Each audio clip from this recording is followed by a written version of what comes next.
Dear students, good morning. Today we are going to see the second class in mathematics in your 11th standard. In the first class, we did some sums from the exercise 1.1. Now we are going to do some example sums in the same exercise. உங்களுக்கு ஒரு விஷயம் தெரிஞ்சாகணும், அதனால் நான் தமிழில் சொல்கிறேன். என்னென்னா, exercise sums எந்த அளவுக்கு இம்பார்ட்டண்ட்டோ அதே அளவுக்கு எக்ஸாம்பிள் சம்ஸும் இம்பார்ட்டண்ட். பரீட்சையில் 40 கேள்வி கேட்குறாங்கன்னா 20 கேள்வி எக்ஸாம்பிள் இருந்தும் 20 கேள்வி எக்ஸசைஸில் இருந்தும் கேட்பாங்க. ஸோ இப்போ நம்ம பார்க்க போகிறது முதல் எக்ஸாம்பிள் 1.1 2 மார்க் கொஸ்டின்.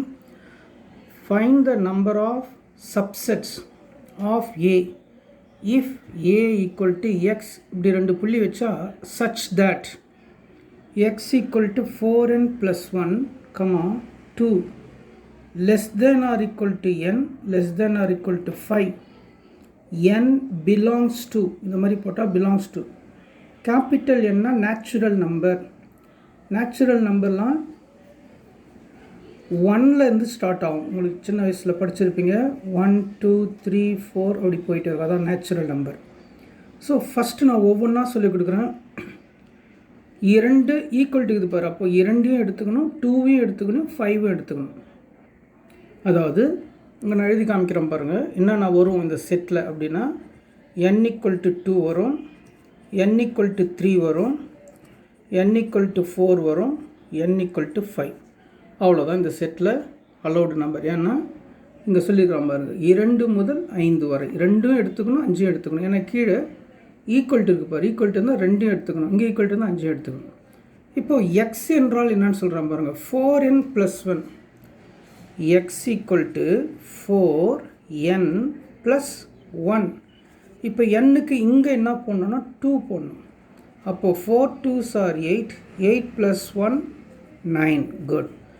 இப்போ மறுபடியும் பாருங்கள், அதே தான் x equal to சம்மில் என்ன சொல்கிறாங்க, 4n plus 1, 4n plus 1. இப்போ nக்கு நம்ம என்ன பண்ணணும், 3 போடணும். 4 3s are 12, 4 3s are 12, 12 plus 1 13. Okay, இப்போ நெக்ஸ்ட்டு nக்கு 4 போடணும். அப்போது 4n plus 1 தான் சம். nக்கு 4 போட்டால் 4 4s are 16, 16 plus 1 17. அடுத்தது இப்போது nக்கு 5 போடணும். 4 × 5 plus 1, 4 5s are 20, 20 plus 1 21. இப்போ நம்ம இவ்வளோ நேரம் என்ன செஞ்சோன்னா, இந்த செட் ஏவை கண்டுபிடிச்சோம். அப்போ அந்த ஏ என்ற செட்டில் யார் யாரெல்லாம் இருப்பாங்கன்னா 9 13 17 21. ஹவு மெனி எலிமெண்ட்ஸ், எத்தனை உறுப்புகள் அப்படின்னு சொன்னால் 1 2 3 4 எலிமெண்ட்ஸ் ஆர் தேர். ஓகே, அவன் அதை கொஸ்டினாக கேட்கல, நம்பர் ஆஃப் எலிமெண்ட்ஸ் கேட்கல, நம்பர் ஆஃப் சப்செட்ஸ், சப்செட்டை கேட்குறோம். அப்போது சப்செட்னால் என்னென்னு நான் உங்களுக்கு சொல்லி ஆகணும். இது என்னென்னா நேச்சுரல் நம்பர். ஓகே, சப்செட்னால் என்னென்னு பாருங்கள், நீ சின்ன வயசில் படித்தது தான். இப்போ ஏ ஈக்குவல் டு ஏபி, இது ஒரு செட். ஏ ஈக்குவல் டு ஏபின்ற செட். இப்போது இதோட சப்செட்ஸ் நான் கண்டுபிடிக்க போகிறேன். அந்த சப்செட்டுக்கு ஒரு நொட்டேஷன் உண்டு, P of A. P of ஏன்னா இனிமேல் சப்செட்னு அர்த்தம். அதில் என்ன வரும்னா, ஏ மட்டும் வரும், பி மட்டும் வரும், ஏவும் பியும் வரும், எம்டி செட் நல் செட்டுன்னு அதை பைன்னு சொல்லலாம், அல்லது 2 ப்ராக்கெட் போட்டு விடலாம். So these are the subsets of A என்ற செட். அப்போ இதில் எத்தனை எலிமெண்ட்ஸ் இருக்குன்னா 1 2 3 4. So number of elements subsets, number of subset என்னன்னா n of p of a எவ்வளோன்னா 4. இந்த 4ஐ நம்ம 2 ஸ்கொயர்னு சொல்லலாம். 2 ஸ்கொயர்னா 2 2s are 2 × 2, 2 2s are 4. இந்த 2 என்பது தான் நம்பர் ஆஃப் எலிமெண்ட்ஸை டினோட் பண்ணுது, மேலே இருக்கிற பவரில் இருக்கிற 2. இப்போது இங்கே வாங்க, நம்ம கண்டுபிடிச்சது ஒரு செட். இந்த செட்டுக்கு சப்செட் கண்டுபிடிக்கணும். சப்செட்னா பி ஆஃப் ஏ. அப்போது இது ஃபுல்லாக எழுதிட்டு இருக்க வேண்டிய அவசியம் இல்லை, ஏன்னா அவன் ஃபைண்ட் த சப்செட்டுன்னு கேட்கல, நம்பர் ஆஃப் சப்செட்ஸ் தான் கேட்குறான். அப்போது நீ 9 மட்டும் 13 மட்டும் 17 மட்டும் 20 அப்புறம் 2 2 அப்புறம் 3 3 அதெல்லாம் எழுத வேணாம். இப்போ நமக்கு ஒரு ஃபார்முலா மாதிரி கிடச்சிச்சு. அதாவது ஏ என்ற செட்டில் n நம்பர்ஸ் இருந்துச்சுன்னா, ஏ என்ற செட்டில் n நம்பர்ஸ் இருந்துச்சுன்னா number of subset of A எவ்வளோனா 2 பவர் n. இது ஒரு ஃபார்முலா. உதாரணம் இப்போ ஏ என்ற செட்டில் 2 எலிமெண்ட்ஸ் இருந்தால் 2 ஸ்கொயர் 4. ஏ என்ற செட்டில் 3 எலிமெண்ட்ஸ் இருந்தால் 2 கியூப். 2 கியூப்னா 2 × 2 × 2 அதான் 8. இப்போ இதில் n நம்பர் இருந்தால் 2 பவர் n சொல்லிட்டு. இப்போ இதில் எத்தனை நம்பர் இருக்குது? 1 2 3 4. அப்போது n of p of a எவ்வளோன்னு சொன்னால் ஒரே ஸ்டெப்பில் போட்டு போயிடலாம். நம்ம 2 பவர் 4. 2 பவர் 4னா 2 × 2 × 2 × 2 4 வாட்டி போயிருக்கணும். 2 2s are 4, 4 2s are 8, 8 2s are 16 is the answer. So அதனால தான் நான் உங்களுக்கு முதல்ல சொன்னேன் இது 2 மார்க் கொஸ்டின். ஸோ என்னென்ன செஞ்சோம் இன்னொரு வாட்டி சொல்கிறேன். இந்த செட்டை ஃபஸ்ட்டு நம்ம கண்டுபிடிச்சோம். எப்படி கண்டுபிடிச்சோம்? n-க்கு 2லேருந்து 5 வரைக்கும் போட்டு வச்சுக்கிட்டோம். n வர இடத்துலாம் 2 3 4 போட்டு ஆன்சரை கண்டுபிடிச்சோம். அது ஒரு செட்டாக ஃபார்ம் பண்ணிக்கணும். அந்த செட்டுக்கு ஏன்னு பேர் வச்சோம். இப்போது நம்பர் ஆஃப் சப்செட்ஸ்னால் அதுக்கு பேர் n ஆஃப் p ஆஃப் ஏ தான் நம்பர் ஆஃப் சப்செட்ஸ். இதில் 4 நம்பர் இருந்துச்சுன்னா 2 பவர் 4, 5 நம்பர் இருந்துச்சுன்னா 2 பவர் 5, 3 நம்பர் இருந்துச்சுன்னா 2 கியூப். அதான் number of subsets of A. So அதோட ஆன்சர் 16. இப்போ அடுத்த சம்க்கு நம்ம பார்க்க போகிறோம். இது ஒரு 5 மார்க் சம். வாசிக்கிறோம் பாருங்கள். Example 1.2. In a survey of 5000 persons. ஒரு ஊரில் 5000 பேர் இருக்கிறான். In a town. Okay, it was found to be 45% of the persons no language A. ஒரு லாங்குவேஜ் ஏன்றது தமிழ் மொழின்னு வச்சுக்கேன். ஏன்னா தமிழ் மொழி. தமிழ் மொழி தெரிந்தவர்கள் 45%. சரியா? அடுத்தது 25% நோ லாங்குவேஜ் பி. பின்னா இங்கிலீஷ் வச்சுக்கோ. இங்கிலீஷ் தெரிஞ்சவன் 25%. அடுத்தது 10% நோ லாங்குவேஜ் சி. ஹிந்தின்னு வச்சுக்கோ. ஹிந்தி தெரிஞ்சவன் 10%. ஸோ தமிழ் தெரிஞ்சவன் 45%, இங்கிலீஷ் தெரிஞ்சவன் 25%, ஹிந்தி தெரிஞ்சவன் 10%. இப்போ கேள்வி என்னன்னு பாரு. இன்னும் கேள்வியே வரல, இன்னும் கூட இருக்குது. 5% know language A and B. தமிழும் இங்கிலீஷும் தெரிந்தவர்கள் ரெண்டும் சேர்த்து தெரிஞ்சவங்க 5%. 4% know language B and C. இங்கிலீஷும் ஹிந்தியும் தெரிஞ்சவங்க 4%. 4% நோ சி அண்ட் ஏ. அதாவது ஹிந்தியும் தமிழும் தெரிஞ்சவங்க 4%. இப்போ கொஸ்டின் என்னன்னு பாருங்கள். If 3% know all the 3 language, Tamil English Hindi எல்லாமே மூணுமே தெரிஞ்சவங்க 3%னா find the number of persons who know only language. Tamil மட்டும் தெரிந்தவர்கள் எத்தனை பேர்? இதான் கேள்வி. இந்த கேள்வியை பல வழியில் செய்யலாம். நான் உங்களுக்கு ஒரு ஈஸியான வழியில் செய்ய போகிறேன். அது என்ன வழி அப்படின்னு கேட்டால் வென் டயக்ராம். வென் டயக்ராம்னா உங்களுக்கு ரொம்ப ஈஸி இல்லையா? அதனால் அதில் போட்டுடலாம். ஸோ இது தமிழை குறிக்குது, இது இங்கிலீஷை குறிக்குது, இது ஹிந்தியை குறிக்குது. ஸோ மூணையும் போட்டாச்சு. நம்ம இப்போது ஒன்று ஒன்றா செஞ்சுட்டு வருவோம். ஃபஸ்ட்டு நான் என்ன பண்ணுறேன், மூணும் தெரிந்தவர்கள், அதாவது தமிழ் இங்கிலீஷ் ஹிந்தி, அதான் கடைசியில் சொன்னதை நான் முதல்ல எடுத்துக்கிறேன். 3% இங்கே 3ன்னு போட்டுக்கிறேன். இந்த இடம் பாருங்கள் எல்லாமே வரும், தமிழும் வரும் இங்கிலீஷும் வரும் ஹிந்தியும் வரும். ஸோ அதை முதல்ல ஏற்றிட்டேன். அடுத்தது இதுக்கு மட்டும் போகும். எதுனா 4% நோ சி அண்ட் ஏ. இங்கே பாருங்கள் சியும் ஏவும் இங்கே இருக்குது. இப்போது 4%னா சியும் ஏவும்னா இந்த இடம், இங்கே 3 இருக்குன்னா நான் இங்கே 1 தான் போடுவேன். அப்போ தான் 3 1 4ன்னு வந்துடும். எப்படி? இங்கே பாருங்கள் இந்த இடம் பாருங்கள், சியும் இருக்குது ஏவும் இருக்குது. ஓகேவா? அதனால் 4. அடுத்தது பாருங்கள் 4% நோ லாங்குவேஜ் பிஎன்சி. பிஎன்சின்னா இந்த இடம், அதுவும் 4%, இங்கே 1 போடு. அப்போ 3 1 4 ஆகிடும். அடுத்தது 5% know language A and B. ஏவும் பியும் தெரிஞ்சவங்க 5%, இங்கே 2 போடணும். அப்போ தான் 3 + 2 5ன்னு வந்துடும். சரி, இப்போது லாங்குவேஜ் ஏ மட்டும் தெரிஞ்சவங்க எத்தனை பேருன்னு பாருங்கள். 45% நோ லாங்குவேஜ் ஏன்னு சொன்னான். இப்போது இந்த 45%ல் இது பாருங்கள், இந்த சுற்றி வர்றது 45க்குள்ளே யார் யார் இருக்கிறாங்கன்னா 2 இருக்கிறாங்க, 3 இருக்கிறாங்க, 1 இருக்கிறாங்க. ஸோ அதை 3ஐயும் கழிச்சிடணும். எதை 3ஐயும்? 2ஐயும் 3ஐயும் 1ஐயும் கூட்டி மொத்தத்துலேருந்து கழிச்சிட்டா அங்கே பாருங்கள் இந்த கேப் மட்டும் வந்துடும். ஏன்னா அவங்க கேட்டது லாங்குவேஜ் ஏ மட்டும். லாங்குவேஜ் ஏ மட்டும்ன்றது இங்கே பாருங்கள் இந்த போர்ஷன். நான் உங்களுக்கு அது ப்ளூவில் ஷேட் பண்ணி காட்டுறேன். ஸோ இந்த போர்ஷன் மட்டும்தான். இது அவங்க கேட்ட கேள்வி என்ன. அப்போ இது மட்டும் வேணும்னா மொத்தத்துலேருந்து மொத்தம் ஏலேருந்து இது 3 கழிச்சிடணும். அப்போது 45 மைனஸ் 2 + 3 5 5 + 1 6. அப்போ ஆன்சர் என்னென்னா 39%. அப்போது இது கொஸ்டின் கண்டுபிடிச்சிட்டோம். 39% தான். ஆனால் அவங்க எத்தனை பேர் பர்சன்ட் கேட்கல, ஃபைண்ட் நம்பர் ஆஃப் பர்சன்ஸ். இங்கே பாருங்கள், நம்பர் ஆஃப் பர்சன்ஸ். இப்போது மொத்தம் அந்த டவுனில் 5000 பேர் இருந்தாங்க. So number of people who know language A only equal to 39%. எதில் 39% அப்படின்னா 5000 பேரில். ஸோ 5000 பர்சன்ட்னும் போது by 100ன்னு போடணும். பர்சன்ட்னு சொல்லும்போது இப்போது நீ எத்தனை பர்சன்ட்ரா மார்க் வாங்கின, 70% மார்க் வாங்கின சார் என்ன அர்த்தம், 100க்கு 70ன்னு அர்த்தம். நீ எத்தனை பர்சன்ட் 39% வாங்கினா 100க்கு 39 வாங்கினு அர்த்தம். அதாங்க விஷயம். ஸோ இந்த 2 zeros இந்த 2 zeros எல்லாம் கட் பண்ணிவிடு. ஃபஸ்ட்டு இந்த 0 எழுதிக்கோ.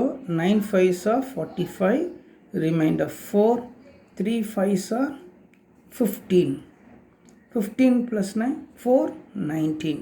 அப்போது 1950, அதாவது 1950 பேருக்கு லாங்குவேஜ் ஏ மட்டும் தெரியும். இது ஒரு சிம்பிளான சம். ஆனால் 5 மார்க் சம். வென் டயக்ராம் போட்டிங்கன்னா ஈஸியாக முடிஞ்சிடும். வேறு மெத்தட்லாம் இருக்குது, அந்த மெத்தட் நான் சொல்லித்தரல, ஏன்னா அதெல்லாம் மிகவும் கடினமானதாக இருக்கும். இது ஈஸியாக நீங்கள் முடிச்சுட்டு போகலாம். ஓகேவா? அடுத்த சம் போகலாமா? இப்போது எக்ஸாம்பிள் 1.3க்கு போகலாம். அது ஒரு 3 மார்க் கொஸ்டின். இது பார்க்குறதுக்கு குழப்புற மாதிரி கன்ஃபியூஷன் மாதிரி தெரியும். ஆனால் உங்களுக்கு நான் இதை ஒரு ஈஸி மெத்தடில் மறுபடியும் சொல்லித்தரேன், பார்த்துக்கோ. A union B dash union C intersection A intersection B dash intersection C dash union A union B union C dash intersection B dash intersection C dash equal to B dash intersection C dash. இதை Venn டயக்ராமாக போட்டு explain பண்ணலாம். ஆனால் Venn diagram போடுறதுன்னா ஒரு 10 Venn diagram போடணும். First B டேஷ்னா என்ன, அப்புறம் பி டேஷ் யூனியன் சின்னா என்ன, அப்புறம் A union B dash union சின்னா என்ன, அப்புறம் சி டேஷ்னா என்ன, அப்புறம் பி டேஷ். இவ்வளோ படம் போடணும். இதுக்கே இவ்வளோ படம் வந்துச்சு பாரு. அதனால் அந்த மெத்தடில் போகாமல் நான் உங்களுக்கு வேறு ஒரு ஈஸி மெத்தட் சொல்லித்தரேன் பாருங்கள். புக்கில் எக்ஸாம்பிள் சம் தான், அந்த மெத்தடில் தான் போட போகிறேன். கவுனி. A union B dash union சியை 1ன்னு வச்சுக்கிறேன் நான். ஓகேவா? A intersection B dash intersection C டேஷை 2ன்னு நானே பேர் வைக்கிறேன் சும்மா. A union B union C டேஷ்க்கு 3ன்னு பேர் வச்சுக்கிறேன்.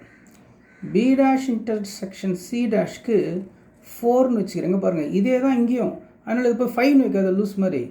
இது 4னா அதுவும் 4 தான். ஓகேவா? இப்போ 5ன்னு வச்சுருந்தா, ஏன்னா இதுவும் B dash intersection C dash தான், இதுவும் B dash intersection C dash தான்.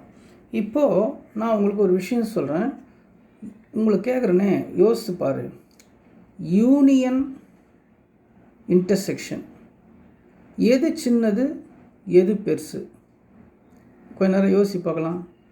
யூனியன் பெருசாக இருக்குமா அப்படின்னா சார் புரியலையான்னு வாங்க பாரு. ஆனால் சிம்பிளாக உனக்கு போட்டு காமிக்கணுங்க பாரு. இது ஏ இது பின்னு வச்சுக்கோ. ஏ யூனியன் பின்னா இதெல்லாம் சேர்த்து. அப்போ பெருசுனியா சின்னதுனியா? இது பெருசுன்னு தான் சொல்லி ஆகணும். இப்போ இதே ஏ இது பின்னு வச்சுக்க, இன்டர்செக்ஷன் வச்சுக்கோ, அப்போ அது சின்னது. இதான் நான் சொல்ல கேட்குறது. புரியுதா? எப்பயாவது ஏ யூனியன்னா பெருசாக இருக்கும், இன்டர்செக்ஷனாக சின்னதாக இருக்கும். இந்த நாலேஜ் மட்டும் மனசில் நல்லா வச்சுக்கோ. நீ ஒரு வாட்டி சொல்லி பார்க்கலாம். எது பெருசாக இருக்கும்? யூனியன்னா பெருசாக இருக்கும், இன்டர்செக்ஷனாக சின்னதாக இருக்கும். ஓகே, அது நல்லா ஞாபகம் வச்சுக்கோ. இப்போ நான் ஃபஸ்ட்டு என்ன எழுத போகிறேன்னு கேட்டேன்னா, இந்த 2 எடுத்துக்கிறேன். இது என்னன்னா இன்டர்செக்ஷன். ஸோ 2 எடுத்து என்ன செய்ய போகிறேன்னா, இந்த 2 நல்லா கவனிச்சிட்டேவா, ஏ என்ற செட்டு பெருசாக இருக்கும், 2 சின்னதாக இருக்கும். ஏன் 2 சின்னதாக இருக்குன்னா இன்டர்செக்ஷன் நிறைய இருக்குது, அதில் ஏவும் இருக்குது பாரு. ஸோ அதனால் அந்த ஏவை விட இந்த வாய்ப்பகுதி எதை நோக்கி இருக்கோ அது பெருசு. எதுக்கு மழுங்கி இருக்கோ அது சின்னது. ஸோ வாய்ப்பகுதி திறந்துருக்கிற இடம் பெருசு. ஓகேவா? இப்போ இது வந்து சப்செட் ஆஃப் ஒன்னுங்கிறேன். ஒன்றுன்றதுன்னா யூனியன்னா பெருசு. இங்கே பாருங்கள், ஏவை விட ஒன்று பெருசாக இருக்கும். ஏன்னா இது யூனியன்னா பெருசு. அவ்வளோதான் நான் சொல்ல வர்றது. இப்போது இது பக்கத்தில் இன்னும் எழுதுகிறேன், அண்ட் ஹென்ஸ். இதனால் என்ன நடக்குது பாருங்கள், மறுபடியும் ஒன்று எடுத்துக்கிறேன். ஒன்றுனா யூனியன். இதோடு நான் என்ன பண்ண போகிறேன், இன்டர்செக்ட் பண்ண போகிறேன். எதனா ரெண்டு. இப்போ நீங்களே யோசித்து சொல்லுங்கள் பார்க்கலாம். இன்டர்செக்ஷனாக சின்னது வரும். இப்போ ஒன்றுன்றது பெருசு, ஏன்னா யூனியன். ரெண்டுன்றது இன்டர்செக்ஷன், சின்னது. அப்போது பெருசு சின்னதை இன்டர்செக்ட் பண்ணால், அழகவனி, பெருசை சின்னதை இன்டர்செக்ட் பண்ணால் பெருசு வருமா சின்னது வருமானா சின்னது தான் வரும். ஏன்னா இன்டர்செக்ஷன்னாவே சின்னது. ஒருவேளை இங்கே யூனியன் வந்துதான் ஒன்று வரும். ஓகேவா? அதான் விஷயம். ஸோ ஒரு ஸ்டெப்பை முடிச்சிட்டோம்பா. இதை நான் ஈக்குவேஷன் ஏ அப்படின்னு வச்சுக்கிறேன். ஓகே, ரெண்டாவதுக்கு வரேன், ஆல்சோ. இப்போ நான் இன்னொன்று கண்டுபிடிக்க போகிறேன். அதனால் என்னென்னு எழுதிக்கிறேன், ஆல்சோ. ஈக்குவேஷன் 4 எடுத்துக்கிறேன். எது equation 4? B dash intersection C dash. அப்போ இன்டர்செக்ஷன் வரதுனால இது சின்னதாக இருக்கும், மனசில் வச்சுக்கோ. ஸோ இது சின்னது. இப்போ இது வந்து எங்கே இருக்குன்னா சப்செட் ஆஃப் சி டேஷ். ஏன்னா இதில் சி டேஷ் இருக்குது, அதுக்குள்ளே தான் இருக்கும். ஸோ வாய்ப்பகுதி சி டேஷ் நோக்கி இருக்குது பாரு. இது சின்னது, இது பெருசு. இது எதுக்கு சப்செட்டாக இருக்குன்னா 3க்கு. ஏன் 3 என்னான்னு பாருங்கள், யூனியன்னா பெருசு, அதான் வாய்ப்பகுதி அதை நோக்கி இருக்குது. இதனால் என்ன கிடைக்குதுன்னா, அண்ட் ஹென்ஸ் என்ன கிடைக்குதுன்னா 3 இன்டர்செக்ஷன் 4. இப்போ நீங்கள் தான் சொல்ல போகிறீங்க 3ன்றது எது,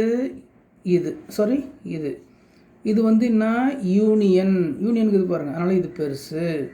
இதோட நான் யாரை சேர்க்க போகிறேன்னா 4ல் என்ன இருக்குது, இன்டர்செக்ஷனாக சின்னது. அப்போது இது சின்னது, இது பெருசு. இன்டர்செக்ட் பண்ணால் சின்னது தான் கிடைக்கும். அப்போ சின்னது எதுனா 4. இதை வந்து ஈக்குவேஷன் பின்னு வச்சுக்கோங்க. ஸோ இதையும் தனித்தனியாக கண்டுபிடிச்சிட்டோம். இப்போ என்ன எழுத போகிறோன்னா, from equation A and B. From equation A and B நமக்கு என்ன கிடைக்க போகுது, இங்கே பாருங்கள். இங்கே 2 இருக்குது, இங்கே 4 இருக்குது. 2ன்றது என்ன, இது இன்டர்செக்ஷன். 4ன்றதுன்னா B dash intersection C dash. அதான். அப்போது 2 is the subset of 4. 2 is the subset of 4. 2 இது பாருங்கள், இதில் 3 இன்டர்செக்ஷன் வருது, அதனால் இது சின்னதாக இருக்கும். இதில் 2 இன்டர்செக்ஷனாக இருக்குது, அதனால் கொஞ்சம் அது பெருசாக இருக்கும்.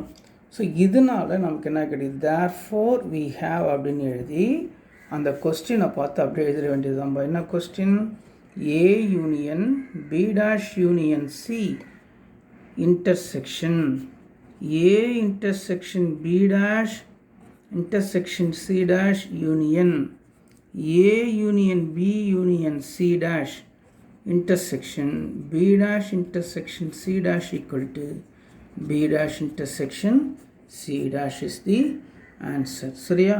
ஸோ இதில் எத்தனை லைன் இருக்குது பாருங்கள், 1 2 3 லைன் தான். இது கொஸ்டின், இதை பார்க்க வேணும். ஸோ இது மாதிரி நீங்கள் படிச்சுக்கிட்டிங்கன்னா இது உங்களுக்கு ஈஸியாக இருக்கும். எக்ஸாமில் இதே மாதிரி நீங்கள் செஞ்சிடலாம். ஓகேவா? அடுத்த சம் போலாமா? அடுத்தது எக்ஸாம்பிள் 1.8. நடுவில் இருக்கிறது வருவோம். இப்போ இதை போட்டுட்டு வருவோம். If A equal to 1 2 3 4 B equal to 3 4 5 6 find. பாருங்கள், நிறைய இருக்குது பாருங்கள். N of A union B, A intersection B, A delta B. இதெல்லாம் ஒன்று ஒன்றா சொல்லித்தரேன். இந்த 3ஐயும் கண்டுபிடிச்சி அதோட கிராஸ் ப்ராடக்ட் கண்டுபிடிச்சி அதில் எத்தனை நம்பர்ஸ் இருக்குதுன்னு சொல்லி நம்ம கண்டுபிடிக்கணும். ஸோ 3 வேலை. ஃபஸ்ட்டு யாரை கண்டுபிடிக்கணும், ஏ யூனியன் பி. நல்லா கவனிங்க. ஏ யூனியன் பின்னா என்ன அர்த்தம், ஏவையும் பியையும் சேர்க்கணும். ஏல யார் இருக்கா, 1 2 3 4. பியில் யார் இருக்கா, 3 4 5 6. யூனியன்னா 2 சேர்க்கணும். 2 சேர்க்கும்போது என்னென்ன வரும், 1 2 3 4. மறுபடியும் 3 4 போடக்கூடாது, 5 6. சொல்லு பார்க்கலாம். 1 2 3 4 5 6. அவ்வளோதான். 3 4 ரிப்பீட் ஆகுது, நம்ம யூனியனில் சேர்க்க மாட்டோம். ஓகே, அடுத்தது நம்ம யாரை கண்டுபிடிக்க போகிறோம், ஏ இன்டர்செக்ஷன் பி. ஏ இன்டர்செக்ஷன்னா ஏலையும் இருக்கணும் பிலையும் இருக்கணும். 1 2 இங்கே இருக்குது, இங்கே இல்லை. 1 2 3 4 இங்கே இருக்குது, இங்கே இருக்குது. 5 6 இங்கே இருக்குது, இங்கே இல்லை. அப்போ இது 2லேயும் இருக்கிறது எது, 3யும் 4ம். ஸோ இன்டர்செக்ஷன்னா காமன் எலிமெண்ட் இதுலேயும் இருக்கணும், அதுலேயும் இருக்கணும். ஸோ இது ரெண்டையும் கண்டுபிடிச்சிட்டோம். இப்போ நம்ம யாரை கண்டுபிடிக்கணும்? ஏ டெல்டா பி கண்டுபிடிக்கணும். ஸோ நான் அதை முதல்ல எழுதிடுறேன். ஏ டெல்டா பின்னா என்ன? சிமெட்ரிக்குன்னு பேர் அதுக்கு operation.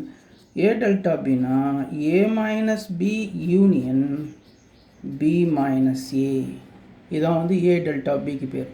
A minus B union B minus A. அப்போ இதில் நான் ஃபஸ்ட்டு யாரை கண்டுபிடிக்கணும்னா ஏ மைனஸ் பியை ஃபஸ்ட்டு கண்டுபிடிக்கணும். அடுத்தது பி மைனஸ் ஏவை கண்டுபிடிக்கணும். ஏ மைனஸ் பின்னா நல்லா கவனிங்க, ஏவில் இருக்கிற ஏவில் இருக்கிற பியுடைய எலிமெண்ட்ஸை விட்டுட்டு மீதி இருக்கிற ஏவை எழுதணும். இன்னொரு வாட்டி சொல்கிறேன். ஏ மைனஸ் பின்னா ஏல இருக்கிற பியோட எலிமெண்ட்ஸை விட்டுட்டு மீதி இருக்கிற இப்போ ஏல இருக்கிற பியோட எலிமெண்ட் எது எது? 3 4 விட்டுணும். மீதி ஏல என்னென்ன இருக்குது? 1 2. அவ்வளோதான் ஆன்சர். இப்போ பி மைனஸ் ஏ சொல்லும்போது உங்களுக்கு தெளிவாக புரியும். பி மைனஸ் ஏன்னா பியில் இருக்கிற ஏவுடைய எலிமெண்ட்டை விட்டுட்டு மீதி இருக்கிற பி எழுதணும். இப்போ பியில் இருக்கிற ஏவுடைய எலிமெண்ட் எது? 3 4. 3 4 பியிலேருந்து எடுத்துட்டா மீதி என்ன வரும்னா 5 and 6. ஸோ இப்போ A minus B B minus A என்னன்னு தெரிஞ்சுக்கினேன். இப்போது ஏ டெல்டா பின்னா என்னென்னு பாரு. A minus B union B minus A. அப்போ ஏ மைனஸ் பியும் பி மைனஸ் ஏவும் யூனியனாக சேர்க்கணும். ரெண்டு சேர்த்தா என்னென்ன வரும்? 1 2 5 6. இதுதான் ஏ டெல்டா பி. ஸோ இப்போ நம்ம என்னென்ன கண்டுபிடிச்சோம் சொல்லுங்கள்? ஏ யூனியன் பி கண்டுபிடிச்சோம், ஏ இன்டர்செக்ஷன் பி கண்டுபிடிச்சோம், ஏ டெல்டா பி கண்டுபிடிச்சிட்டோம். இப்போ என்ன செய்யணும்னா இதுக்கு கிராஸ் எடுக்கணும். கிராஸ் எடுக்கலாமா? இப்போது நம்ம என்ன செய்ய போகிறோம்னா என் ஆஃப் ஏ யூனியன் பி அப்படின்னா ஏ யூனியன் பியில் எத்தனை பேர் இருக்காங்க பாரு. 1 2 3 4 5 6 பேர் இருக்காங்க. அடுத்தது n of A intersection B. A intersection பியில் எத்தனை பேர் இருக்காங்க? 2 பேர் தான். அடுத்தது n of A delta B. A delta பியில் எத்தனை பேர் இருக்காங்க? 1 2 3 4 4 பேர். ஸோ இதில் ஃபஸ்ட்டு நம்ம ஏ யூனியன் பின்னா என்னென்னு கண்டுபிடிச்சோம். ஃபஸ்ட்டு நம்ம என்ன பண்ணோம்? ஏ யூனியன் பி என்னன்னு கண்டுபிடிச்சோம். ரெண்டாவது ஏ இன்டர்செக்ஷன் பி கண்டுபிடிச்சோம். மூணாவது ஏ டெல்டா பின்னா என்னன்னு ஃபார்முலாவை சொன்னோம். A minus B union B minus ஏன்னு சொன்னோம். அப்போ ஃபஸ்ட்டு யாரை கண்டுபிடிக்கணும்? A minus B. ரெண்டாவது யாரை கண்டுபிடிக்கணும்? B minus A. மூணாவது என்ன செய்யணும்? ரெண்டுக்கும் யூனியன் சேர்த்தாச்சு. இப்போ நம்ம n of A union B கண்டுபிடிச்சோம், n of A intersection B கண்டுபிடிச்சோம், n of A delta B. என்னென்னா உறுப்புகளின் எண்ணிக்கை, நம்பர் ஆஃப் எலிமெண்ட். இப்போ கொஸ்டின் போவோம். கொஸ்டின் என்னன்னா இந்த மூணுக்கும் சேர்த்து என் நம்பர் ஆஃப் எலிமெண்ட்ஸ். இங்கே பாருங்கள், n of A union B into A intersection B into A delta B. அப்படின்னா என்ன தெரியுமா அர்த்தம்? N of A union B into n of A intersection B into n of A delta B. இப்போ எல்லாம் தனித்தனியாக கண்டுபிடிச்சிட்டோமா? இது எவ்வளோ? 6 2 4.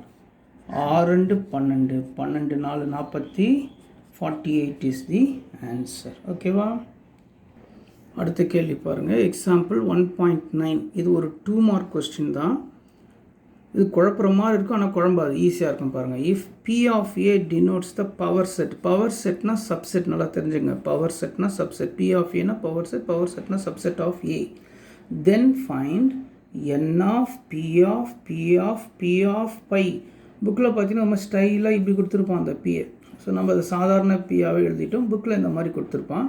எல்லாமே ஒன்று தான். சரி, இப்போ நம்ம ஒன்றா போவோம். பைனா என்னென்னா எம்டி செட், அதில் ஒன்றுமே இருக்காது. பைனா நல் செட் அல்லது எம்டி செட்.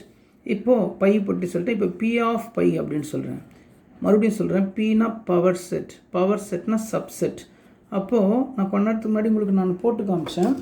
சப்செட் அப்படின்னு சொன்னால் என்னன்னு சொல்லி போட்டு காமிச்சேன். இங்கே பாருங்கள், ஏல 2 பேர் இருக்காங்க அப்படின்னா சப்செட் ஆஃப் ஏ என்னன்னா நான் போட்டு காமிச்சேன் பாருங்கள். 1 வரலாம், 2 வரலாம், அப்புறம் 1 2 வரலாம், அப்புறம் எம்டி செட் வரலாம் அப்படின்னு சொல்லி போட்டு காமிச்சேன் இல்லையா? அதான் சப்செட். இப்போ இதில் யார் இருக்காங்க? ஒரே ஒரு ஆள் தான். அப்போ அந்த ஒரே ஒரு ஆள் எப்படி போடணுன்னா இப்படி தான் போட்டாங்க. அதுதான் சப்செட். அப்போது இது நான் இன்னொன்று சொன்ன பாருங்கள், n of p of phi அப்படின்னா நம்பர் ஆஃப் எலிமெண்ட்ஸ் எத்தனைனா 1 தான் இல்லையா? நம்பர் ஆஃப் எலிமெண்ட்ஸ் எத்தனை? 1. அப்போ என்ன வரும்? 2 பவர் 0. 2 பவர் 0 எவ்வளோ? 1. ஓகேவா? இப்போ இதில் ஒரு எலிமெண்ட் இருக்குது, இதுக்கு ஒரு பி. இப்போ ரெண்டாவதுக்கு வருவோம். ரெண்டாவது என்ன பண்ண போகிறோம்? n of p of phi அப்படின்னா அர்த்தம் 2 பவர் 1. ஏன்னா இதில் உள்ள இதுக்கு இதுக்கு ஒரு எலிமெண்ட் இருக்குது, அப்போ 2 பவர் 1. இப்போ மூணாவதுக்கு வருவோம். n of p of phi அப்படின்னா 2 பவர் 1 எவ்வளோ? 2. இப்போது இதில் எத்தனை எலிமெண்ட் இருக்குன்னா 2 எலிமெண்ட் இருக்குது. அதுக்கு ஒரு பவர் செட் எடுத்தால் 2 ஸ்கொயர். 2 ஸ்கொயர் எவ்வளோன்னா 4. 2 2s are 4. அதே தான் ஆன்சர். அப்போது ஒரே லைன் தான் இது, அது நம்ம எக்ஸ்பிளைன் பண்ணோம். n of p of phi எவ்வளோன்னு சொன்னால் 4 இஸ் தி ஆன்சர். இதுதான் அந்த 2 மார்க் கொஸ்டின். ஸோ ஒன்றா போகணும், வேறு ஒன்றும் இல்லை. இப்போது அடுத்த கேள்விக்கு போயிடலாம். எக்ஸாம்பிள் 1.5. இது ஒரு 3 மார்க் கொஸ்டின். என்ன சொல்கிறாங்க பாரு. If a and b are 2 sets so that n of b minus a equal to 2n of a minus b.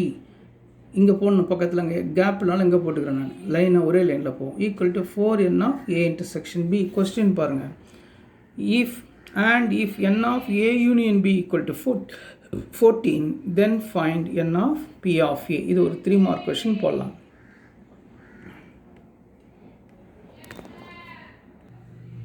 இந்த சம் செய்கிறதுக்கு நமக்கு 2 ஃபார்முலா வேணும்.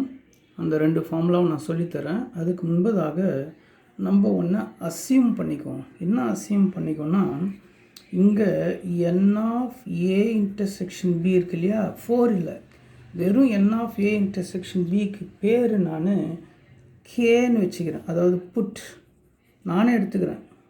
தமிழில் எண்க அப்படின்னு சொல்லுவோம். n ஆஃப் a இன்டர்செக்ஷன் பிக்கு பேர் கேன்னு எடுத்துக்கிறேன். அப்போது n of a minus b என்னவாக இருக்கும் சொல்லி பார்க்கலாம். எங்கே இருக்குது? n of a minus b இது இருக்குது. ஸோ இது n of a intersection b மட்டும் k. இது மட்டும் 4 இல்லை, இது மட்டும் k. அப்போது n of a minus b என்ன வரும்னா 2k. ஏன்னா இங்கே பாருங்கள், இது மட்டும்தானே கேன்னு வச்சேன். அப்போ இது பக்கத்தில் 2 இருக்குது, அதனால் அதுக்கு பேர் 2k. அடுத்தது இன்னொன்று கேட்குறேன். n of b minus a என்னவாக இருக்கும்? யோசி பார்க்கலாம். n of b minus a. n of b minus a இங்கே பாருங்கள், இதோ இருக்குது பாருங்கள், 4. இந்த 4 எழுதிக்கிறேன். 4 பக்கத்தில் என்ன இருக்குது? n of a intersection b. n of a intersection பிக்கு என்ன பேர் வச்சுக்கிறேன்? k. ஸோ இதெல்லாம் நம்ம சைடில் நம்ம கண்டுபிடிச்சி வச்சுட்டோம். இப்போ நான் சொல்ல போகிற முதல் ஃபார்முலாக்குள்ளே நான் என்ட்ரு ஆக போகிறேன். ஸோ இதெல்லாம் சைடு ஒர்க்கு. இது நாமே எடுத்து வச்சுக்கிட்டோம். இது இல்லாமல் கணக்கு போட முடியாது, ஃபார்முலா இல்லாமல் கணக்கு போட முடியாது. ஃபார்முலா நான் என்ன எழுத போகிறேன்னா, n ஆஃப் a யூனியன் பிக்கு formula n of a minus b plus n of b minus a plus n of a intersection b. So இது ஒரு ஃபார்முலாவை எப்பவுமே நம்ம என்ன பண்ணுவோம், ஒரு பாக்ஸ்குள்ளே போடுவோம் இல்லையா? அந்த மாதிரி போட்டு வச்சுக்கலாம். இது ஒரு ஃபார்முலா. ஓகே, இப்போ ஃபார்முலாவில் என்ன பண்ண போகிறோம் அப்படின்னா, சப்ஸ்டிடியூட் பண்ண போகிறோம். ஃபார்முலாவில் என்ன பண்ண போகிறோம்? அப்போ n of a union b equal to n of a minus b எவ்வளோன்னா 2k. அப்போ இதுக்கு நேராக 2k போட்டுக்கோ, நடுவில் plus n of b minus a எவ்வளோன்னா 4k போட்டுக்கோ, plus n of a intersection பிக்கு நம்ம பேர் வச்சோம் k. அப்போது 2k plus 4k 6k, 6k plus 1k 7k. அப்போது n ஆஃப் a யூனியன் பிக்கான ஆன்சர் 7k. இது அப்படியே நிறுத்திக்குவோம். இப்போது அவன் ஒன்று கொடுத்துக்கிறான் பாருங்கள். என்ன கொடுத்துக்கிறான்?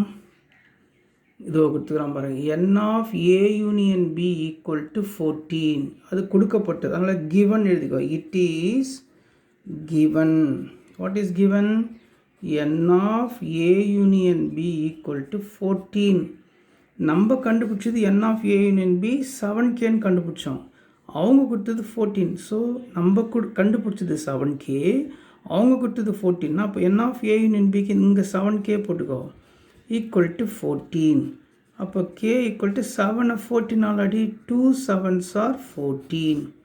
2 7s are 14 அடிச்சாச்சு. இப்போ இங்கே மறுபடியும் இங்கே வா, இதை மறுபடியும் எழுதலாமா? n of a intersection b equal to கேன்னு போட்டுக்கிறேன். இப்போ k எவ்வளோனா 2, ஸோ இங்கே 2 போட்டுக்கோ. ரெண்டாவது n of a minus b எவ்வளோனா 2k, 2 into k எவ்வளோனா 2, ஸோ 2 2s are 4. மூணாவது n of b minus a எவ்வளோனா 4k, k எவ்வளோனா 2, ஸோ 4 2s are 8. ஸோ இதுவும் கேவோட வேல்யூவை சப்ஸ்டியூட் பண்ணி போட்டு முடிச்சிட்டோம்.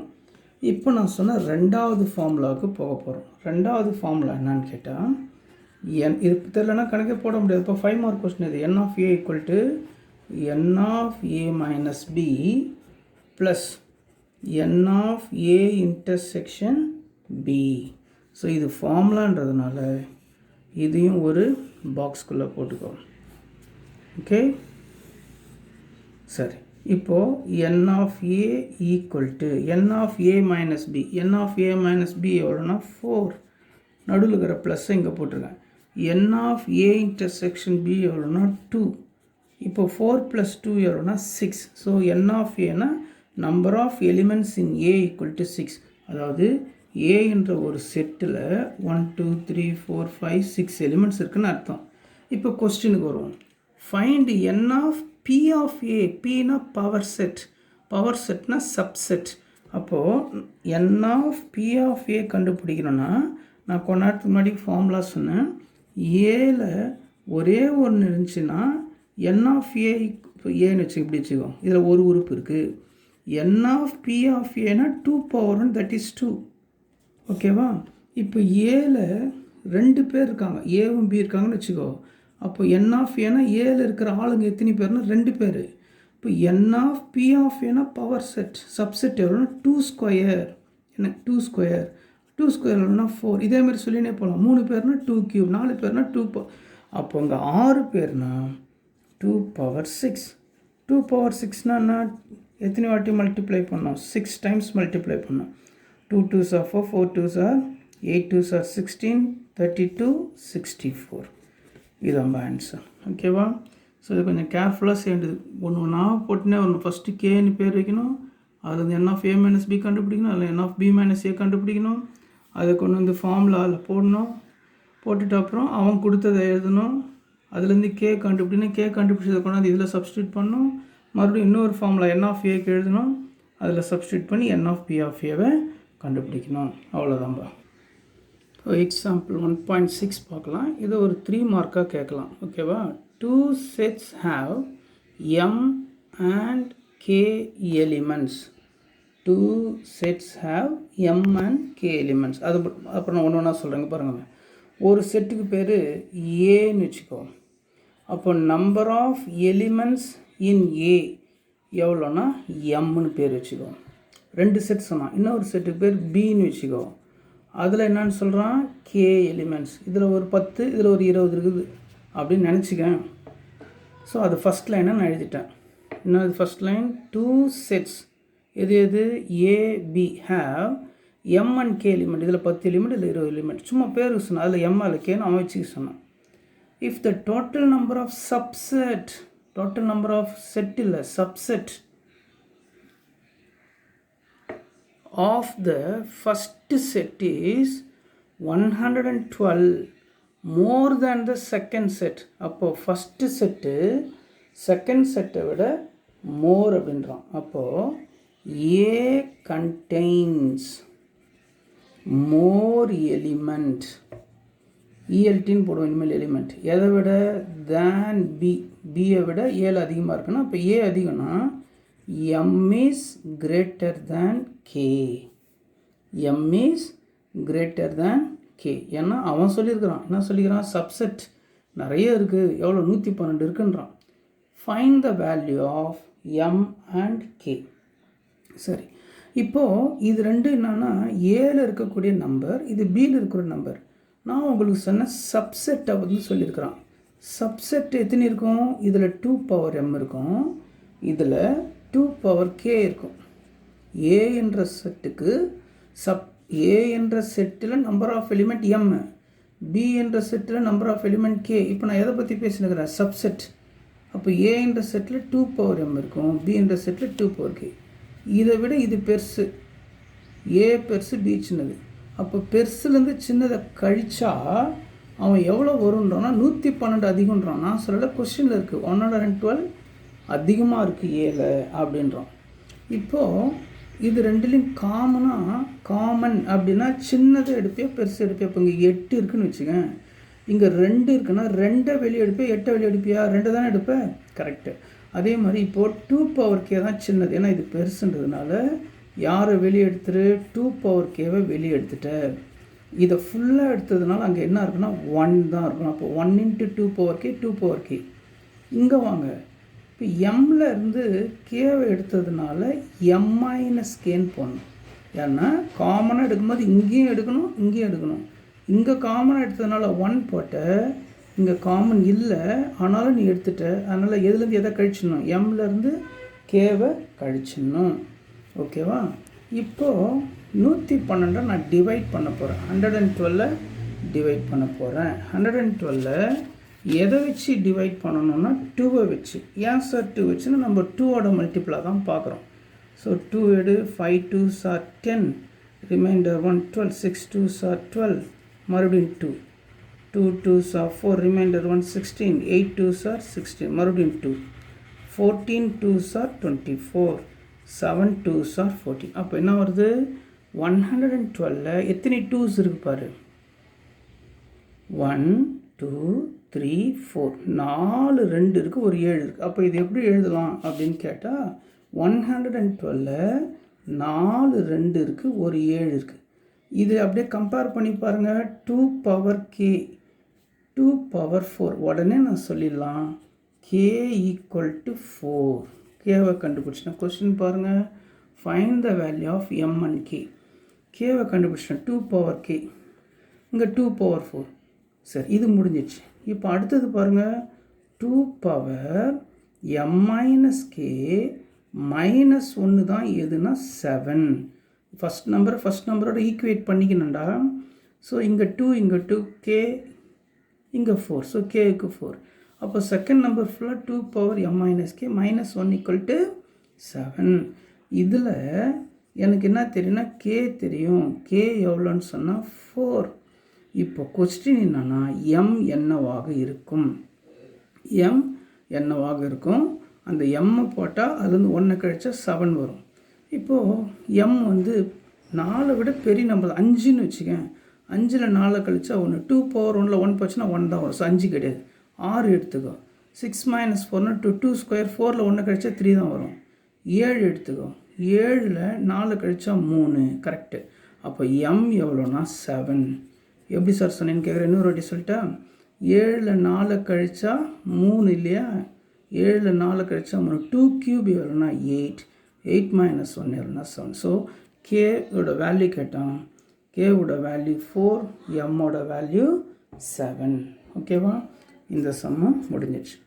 இப்போது எக்ஸசைஸில் நான் மறுபடியும் 1.1ல் இன்னும் ஒரே ஒரு சம் செஞ்சுட்டு இன்றைக்கி கிளாஸ் நம்ம முடிச்சிடலாம். எக்ஸசைஸ் 1.1ல் நான் செய்ய போகிறது ஒரு சம் செய்கிறேன். இது 6th சம் நினைக்கிறேன். நீங்கள் பாருங்கள். பை டேக்கிங் சூட்டபிள் செட், உன்னையே ஏதாவது எடுத்துக்க சொல்கிறான் ஏபிசின்னு. Verify following result. 6 ரிசல்ட் கொடுத்துருக்குறான். நான் போட போகிறது ஃபஸ்ட்டும் 6th போட்டுறேன். நடுவில் இருக்கிற 2 3 4 உனக்கு 5 ஹோம்ஒர்க். 2 3 4 இந்த 3 உனக்கு ஹோம்ஒர்க். 5 கூட அப்போது எத்தனை இருக்குது? 1 2 3 4 சம்ஸ் உனக்கு ஹோம்ஒர்க்.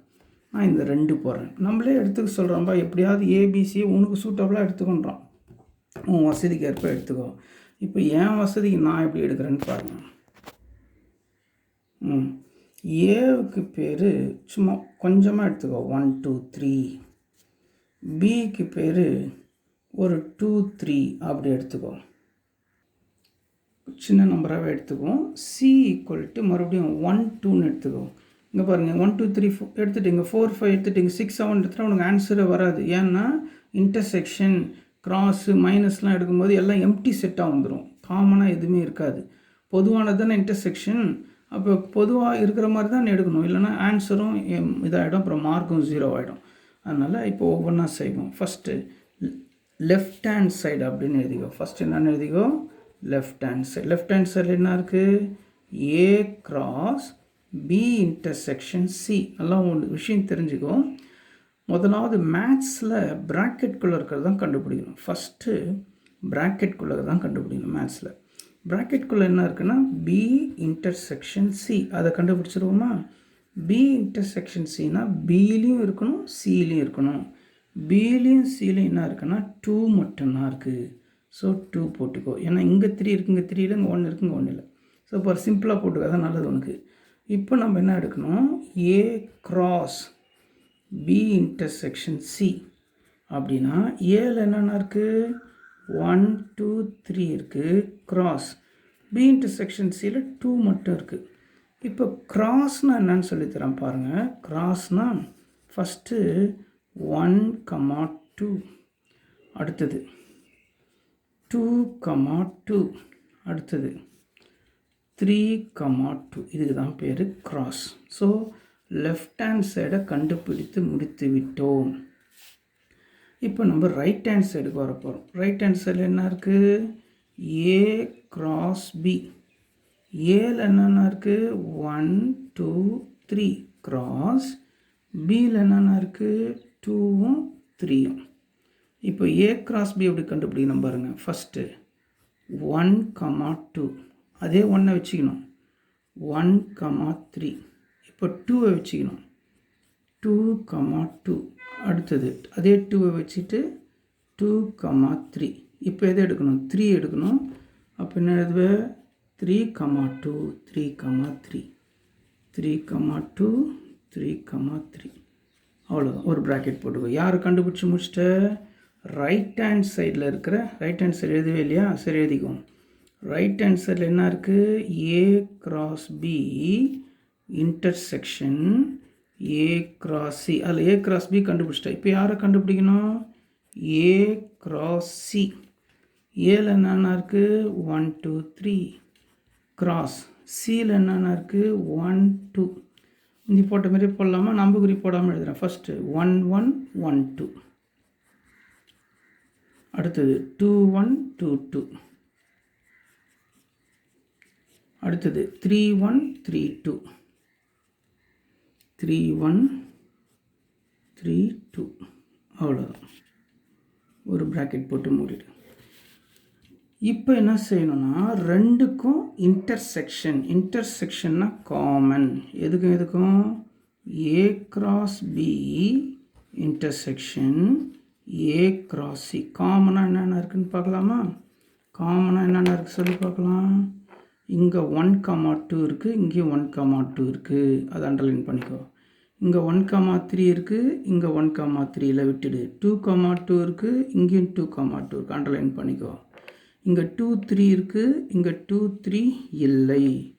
இங்கே 3 2 இருக்குது, இங்கே 3 2 இருக்குது, அப்போ அண்டர்லைன் பண்ணிக்கோ. இங்கே 3 3 இருக்குது, இங்கே 3 3 இல்லை. அப்போ எது இருக்குது சொல்லி பார்க்கலாம். 1 2 3 தான், 1 2 அதான். இந்த எது 1 2 2 2 3 2. இதை ஈக்குவேஷன் 1ன்னு வச்சுக்க. ஏன்னா இது லெஃப்ட் ஹேண்ட் சைடு. இதை ஈக்குவேஷன் 2ன்னு வச்சுக்கோ. ஏன்னா இது ரைட் ஹேண்ட் சைடு. இப்போ பாருங்கள், from equation 1 and 2, 1 and 2 compare பண்ணி பாருங்கள். 1 எது, 1 2 2 2 3 2. இங்கே வாங்க, 2 எது, இது 1 2 2. அப்போது தே ஆர் ஈக்குவல். எதெல்லாம் equal, left hand side equal to. So ஒரு சாம்பிளுக்காக ஒன்று போட்டு காமிச்சோம்பா. இது ஃபஸ்ட்டு சம். நீங்கள் அதே மாதிரி எதெல்லாம் போடணும், செகண்டு, தேர்டு, ஃபோர்த்து, ஃபிஃப்த்து. இப்போ நான் போட போகிறது 6th சம் போடுறேன். நான் 2 சம் போடுறேன், நீங்கள் 4 சம் போடுங்க. ஓகேவா. இப்போது நம்ம செய்ய போகிறது 6th சம். 6th சம் என்ன, b minus a union c equal to b union c minus a minus c. ஓகேவா?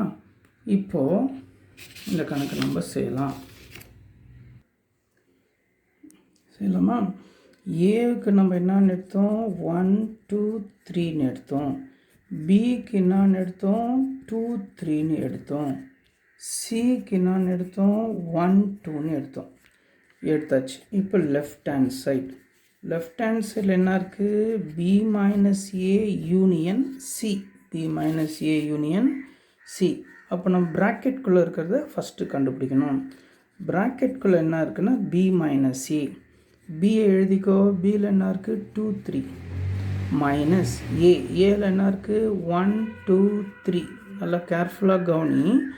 மைனஸ்னால் என்னன்னா பியில் இருக்கிற ஏவை ரிமூவ் பண்ணிவிட்டு மீதி இருக்கிற பி தான் எழுதணும். தயவுசெய்து நல்லா கவனி. பி மைனஸ் ஏன்னா பியில் இருக்கிற ஏவை விட்டுட்டு மீதி இருக்கிற பியை தான் எழுதணும். இப்போ பியில் இருக்கிற ஏ எதுனா 2 3 விட்டுட்டா மீதி பியில் எதுவுமே இல்லை.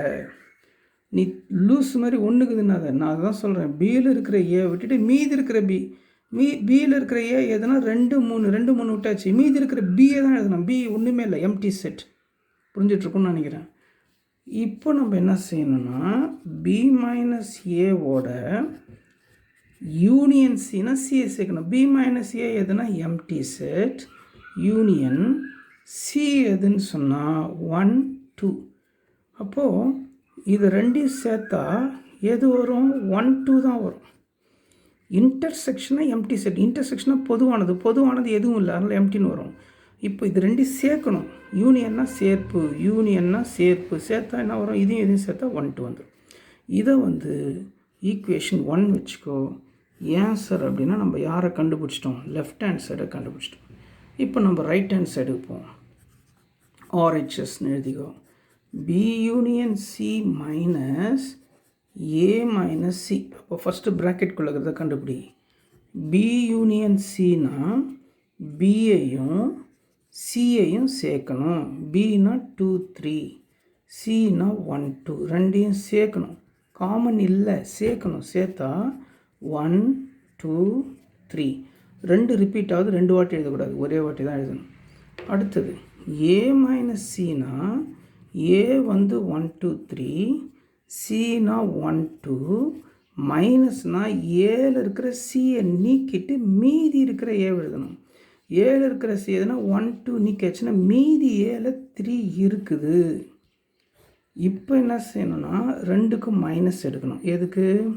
பி யூனியன் சி மைனஸ் ஏ மைனஸ் சி. அப்படின்னா பி யூனியன் சியில் என்ன இருந்துச்சு? 1 2 3. ஏ மைனஸ் சி என்ன இருக்குன்னா 3. மைனஸ்னால் என்னென்னா இதில் இருக்கிற 3யை எடுத்துகிட்டு மீதி இது எழுதணும். மீதி என்ன இருக்குன்னா 1 2. Equation number 2. இங்கே பாருங்கள், 1லேயும் 2லேயும் பாருங்கள், இதுலேயும் 1 2 இருக்குது, இதுலேயும் 1 2 இருக்குது. அப்போ என்ன எழுதுவேன்? From 1 and 2 left hand side equal to. இதே மாதிரி தான் எல்லா சம்மும் செய்யணும்.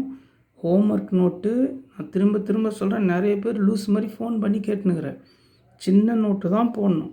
பெரிய நோட்டு போட்டேன் சார் திருப்பி என்கிட்ட சொல்லி எட்டுன்னு வந்தேன்னா நான் அதை ஒத்துக்க மாட்டேன். அது செல்லாத நோட் ஆகிடும். நான் ஏற்கனவே போட்டேன் சார், இந்த கதைலாம் சொல்லக்கூடாது. சின்ன நோட்டு தான் போடணும். ஹோம்ஒர்க்கு தனி நோட்டு, கிளாஸ் ஒர்க் தனி நோட்டு. நீ அதை ஃபோட்டோ பிடிச்சி இது ஹோம்ஒர்க்குன்னு தனியாக அதை எழுதி காட்டணும். நீ கிளாஸ் ஒர்க் தனியாக எழுதி காட்டணும். 2 தனித்தனி நோட்டில் எழுதி எனக்கு ஃபோட்டோ பிடிச்சி என் நம்பருக்கு அனுப்பணும். பாதி பேர் தமிழ் வாதியருக்கு அனுப்புகிற, இங்கிலீஷ் வாதியருக்கு அனுப்புகிற, கேட்டால் இன்னொன்றுமா கதை சொல்லுங்கிற. அந்த மாதிரிலாம் சொல்லக்கூடாது. திங்கக்கிழமை நைட்டுக்குள்ளே இதை அனுப்பிச்சிடணும். திங்கக்கிழமை நைட்டு 8 மணிக்கு செகண்ட் சாப்டரில் கூகுள் ஆன்லைன் டெஸ்ட். செகண்ட் சாப்டரில் மறுபடியும் ஃபஸ்ட் சாப்டர் ஃபஸ்ட் ஒன்று சார் நல்லா படித்து தரவாக்கிக்கணும். தரவாக்கிட்டு அந்த டெஸ்ட்டு 8 to 8:30 அது க்ளோஸ் ஆகிடும். நீ காலையில் அடுத்த நாள் காலையில் அனுப்புகிறேன்னு சொல்கிறேன். என்னென்னமோ கதெல்லாம் சொல்லுங்கிற. அது மாதிரிலாம் இல்லை. ஆப்சண்ட் ஆனால் கூகுள் 0 தான் போடும். இன்னும் முக்கியமான விஷயம், சில பேர் 2 வாட்டி 3 வாட்டிலாம் அட்டன் பண்ணுற. அது மினிமம் எடுத்துக்க சொல்லி நான் அது கமாண்டு கொடுத்துக்கிறேன். நீ 2 வாட்டி 3 வாட்டிலாம் அட்டன் பண்ணனா அதில் எது கம்மி மார்க்கோ அதை தான் அது எடுத்துக்கும். அப்புறம் பின்னாடி சார் நான் இதில் இவ்வளோ மார்க் வாங்கினேன் அப்படிலாம் கேட்கவே முடியாது. அதுவே எடுத்துக்கும். அதனால் ஒருத்தருக்கு ஒரு வாய்ப்பு தான். அது கொஞ்சம் நிதானமாக பொறுத்து செஞ்சு 8:30 அனுப்பிச்சிரு. ஓகேவா? தேங்க்யூ.